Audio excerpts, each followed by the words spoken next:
You other people can think it's a very simple question, or you can also think it's a very good and beautiful question. You know why? What happened? First of all, as many as more feature you are having for any particular data set, that is good.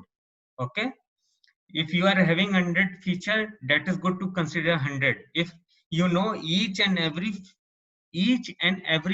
feature is having some impact on your result, you should take it. Doesn't matter how many is the number, first of all. Okay, like I gave you the example here. In case suppose one column is there where customer id is there. Now you know this customer id is just a random number.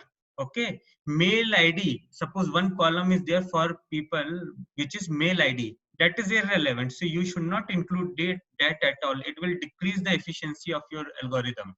Okay, but if suppose for this car, right, some other variable is there, like apart from age, salary and gender, suppose some other variable is there, which city you are living in, right? So city also impacts the quality of road, may impact the person's decision also, what kind of profession. So many feature can be possible, and if you can collect more and more feature even in your company for any problem, you should target to capture each and every figure for that.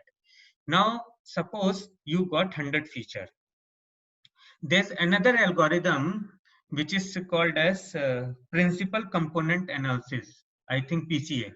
So what it do, what when you run, it sees how each feature impact your result.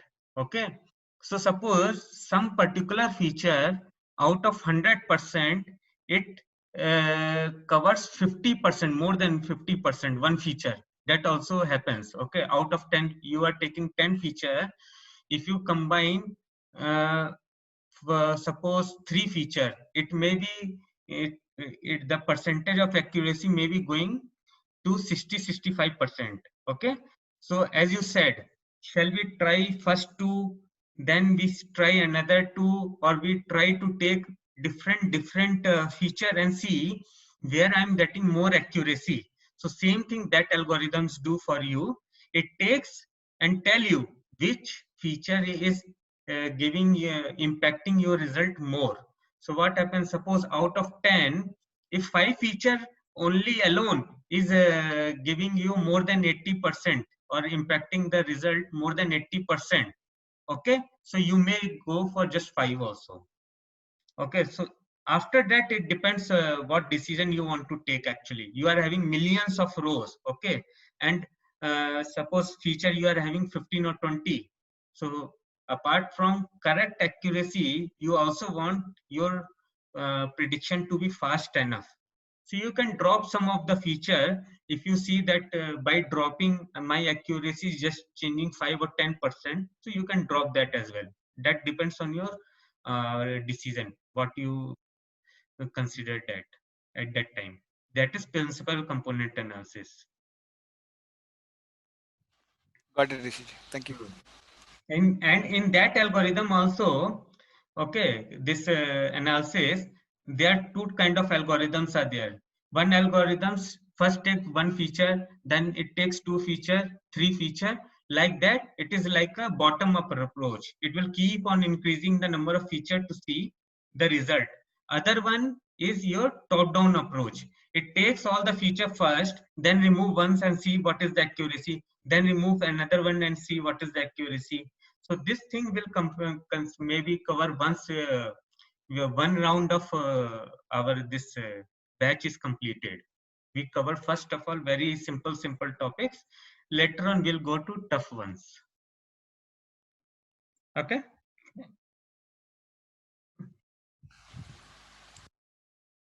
Okay.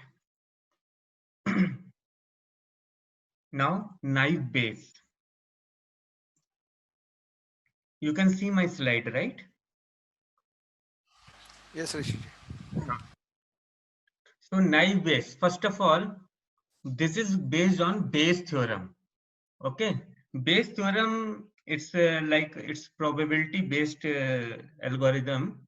and I chose not to cover it. However, it is there.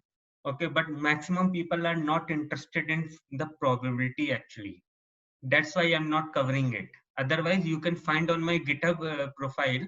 It is explained very nicely with example. Okay, so you can refer that. Or if you want, if you don't understand it, you want to understand, you can tell me. I will explain also. Okay. So this is based on Bayes theorem. Now, why it is called as naive?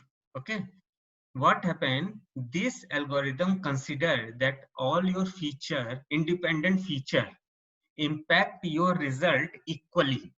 So it is said that this assumption is very innocent assumption, because just before, just 2-3 minutes before, we discussed that different feature impacts your result differently. Some feature may impact much more. Some one feature only can impact your 50% of the result. Okay. On the other way, some other feature may explain just 1%. Okay. But this algorithm consider each and every feature as equal. No difference between any feature. That is why it is called as in naive Bayes theorem. Naive Bayes, not theorem. It is based on Bayes theorem. Okay. But if you are thinking that, okay, this is a very wrong assumption, so why we are discussing this, or definitely we will not get a good result by using this algorithm. So that is a wrong assumption also. Okay. So we'll see that. First of all, it is easy to understand. All features are independent, means equal. All impact results equally. Need a small amount of data to train the model. This is one of the, what to say, one of the positive point of this algorithm. Some question also came before, right? That how many training set, how many readings minimum we need. So I said there's no certain like a boundary here. Okay, but there are certain algorithms which works, what to say, which performs good in less data also compared to other algorithms. So this is one of them. For a small amount of training data also, this gives very good result. Okay. Fast up to 100x faster, means compared to other complex algorithms or other algorithm, it is 100 times faster. It is highly scalable because it's very simple. It can make probabilistic predictions, right? It is a probabilistic prediction because it is based on Bayes theorem. It's simple and outperforms many sophisticated methods, stable to data changes. Okay, so uh, don't think that only sophisticated algorithm only can give me good result. So when you try, that's why we give try to different algorithms, that which one fits our data set, and based on the number of reading, which is going to give me a good result. So naive Bayes is a very good algorithm. So if you are having a classification problem, you should give a try to naive Bayes also. Okay.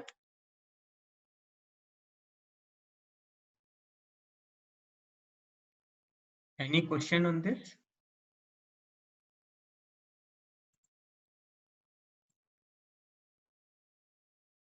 So for this, uh, uh, Sorry, your voice was breaking. this is also Uh, okay, just a minute. Your uh, voice. uh, in, My voice is clear to everyone. yes, Rishi ji. Okay. So I think whoever was asking, his voice was not coming clear to me.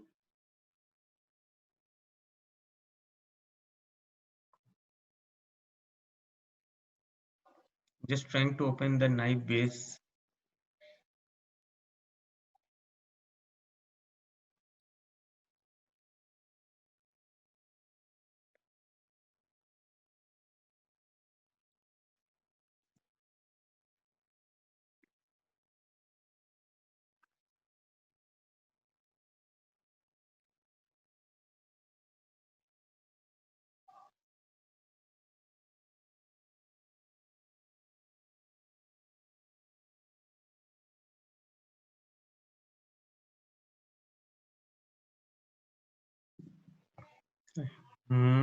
It's not opening up. Okay, fine. Okay, so by that time we'll see the code for knife base. Okay, so here we are taking the diabetes data. Okay, because it is having many features. Okay, so in diabetes, first of all, we remember I have taken this data set for our data pre-processing section. Okay, and we remember that we converted the text only column which was having text is your dependent variable diabetes map column. So we converted that to 1 and 0, and we also draw that heat map for correlation and deleted one of the column. Okay, so these steps are already done and I will execute it. Okay, first of all I will reset my kernel. Okay, now I will execute this. Okay, this is done. Simple imputer will fit the data. Okay, now this is our algorithm. Till this point we saw, I already covered this in the data pre-processing section. Okay, now for knife base, the library is sklearn.knife base. From there, you import this module, Gaussian knife base NB. And also remember that whenever you type, just give special attention to some of the words are in capital letters. Okay, so this mistake happens mostly. Even I do this mistake. Okay, so just run this Gaussian NB, and then now this is, you are putting your training data in the model and predicting it. Okay, on the training set. You are predicting on the training set. Remember, this is for training set prediction. So here, accuracy score. So in we saw till now confusion matrix. So confusion matrix we import from sklearn.matrix confusion matrix, but we can directly calculate this accuracy score, and for that you just need to import matrix and matrix dot accuracy score. If you do, you will get the score here, but I will show better. I will go by this method directly, the one which we followed till now, confusion matrix. Okay, predict test. Okay, on test data I forgot to predict, so first I will run this code. What it is saying, this is the predicted test result. For that, in the model I am putting my test data. Okay, so execute this. Okay, fine, I got. And now I will execute this confusion matrix. So here you see how many readings are there total. I think 200 readings should be there, and we got the what to say, accuracy is around 75%. So accuracy is low, but for same data you just need to try this k nearest neighbor also, how much it is going to give, so that you can give a try. Okay, any question on this?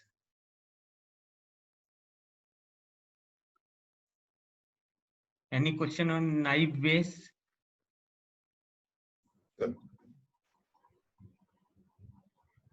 हाँ जी बोलिए. This is different data set, Rishi ji, correct? This is a PIMA. This is a diabetes data. I can Okay. let me give a try. Let me give a try on this also. Okay, this ran successfully.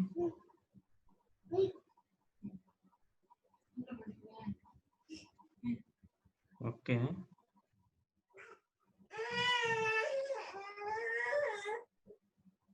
Y thread and Y test. Now here, how much it is coming? This is better. 160, No. 160, 158. 158 correct reading, right? But in case of That side. night Okay, days, yeah, that was better. Yes, yes, yes. so here, Almost 170.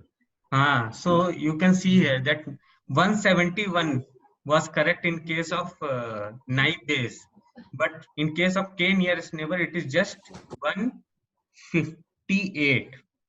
So you can see the difference, right? So, however, night, just a minute, I think some, yeah. So, yeah, so that's the difference. So you need to give a try between different Mm-hmm. algorithm and see which one works for that data set. Mm-hmm. Okay. Yeah. So any question on this? So actually, uh, there are two major algorithms are there. One is decision tree and other one is simple vector machine. Okay. Though these two are supervised algorithm. I mean, it works for classification as well as regression both. Decision tree and simple vector machine. And then there is an ensemble algorithm. Ensemble means it is a combination of two and more algorithms. So random forest is based on decision tree. So these are very popular one, but I'm not covering them now actually.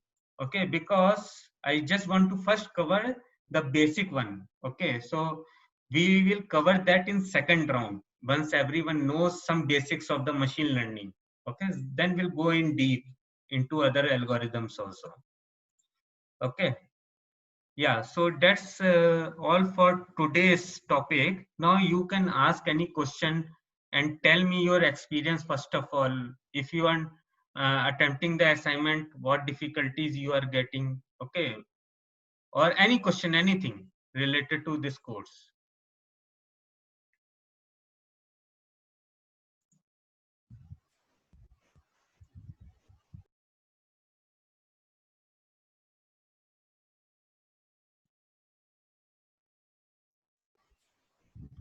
So, Rishiji, just to show us this one, this example, Hmm.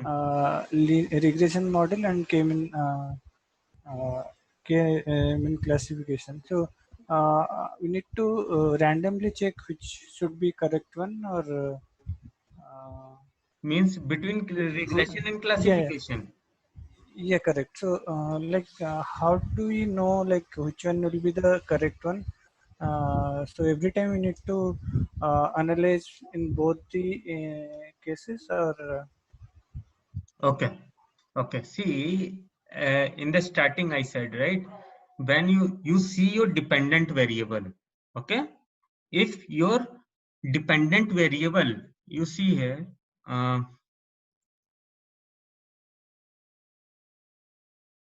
see, if you see this data, okay, not this, not X, we are storing in DF, okay. Now, if you see this data, can you apply regression on this data? See, diabetes is 0 or 1. It is categorical value. Okay. So if it is a yeah, correct. categorical value, you cannot apply here regression, right? Yeah. So it is like decision 0 or 1. So Classification, classification, yeah, right? Right? Classification. correct. Now you can do one thing. You can just delete diabetes data, and if you try to predict age based on these data, uh, Then it might be yes, regression because target variable is it is a not like continuous value. Correct. It is a yeah, continuous correct. value. Now, there was one question someone asked also. Can we take age as a categorical value? Right? This question may come into your mind also, right? If it is at frame 30 to 40 or 40 50 less than 50 above 50, then Hmm. it can be Possible. classification. Right. Yeah, Now you can understand the idea behind it. I showed you the graph for the classification, right? There was a decision boundary between two colors. Okay. Now, if you make this category as 50 category or even 10 category or 25 category, you can understand that it's almost impossible to make decision boundary between different categories, and your accuracy will drop too much. I mean, it's difficult to draw a decision boundary between so many categories of value. That's why when you are having so many values, there's a different, you solve that problem differently. That is why regression comes into picture when you are having so many values. When you are having just one or two categories, 2 or 3 categories, then we go for classification. Okay, that is the difference between these two. Okay, so we are having different result to calculate, we go for different algorithm, different class of algorithm, regression or classification. Okay. Yeah, Rishiji, suppose for insurance, we have upper cap of 55 age. So if we are targeting to insure a person, so it will be come under categorical classification model, because less than 55 person is eligible, greater than 55 is not eligible. Correct. So So it may here, come under classification, but because here you are just deciding based on age, right? Below 55 it is eligible, and below above 55 that is ineligible, right? yeah, target variable is age. What, Uh, eligible or Target not things, eligible? yeah, correct. So Eligible not. yeah, so you just need to see it is a category or not. If it is a category, means yes or no, or 1, 2, 3, something like that, then it is a classification. If it is some values, okay, some continuous value, then it is a regression problem. Got it. Hmm. Any other question?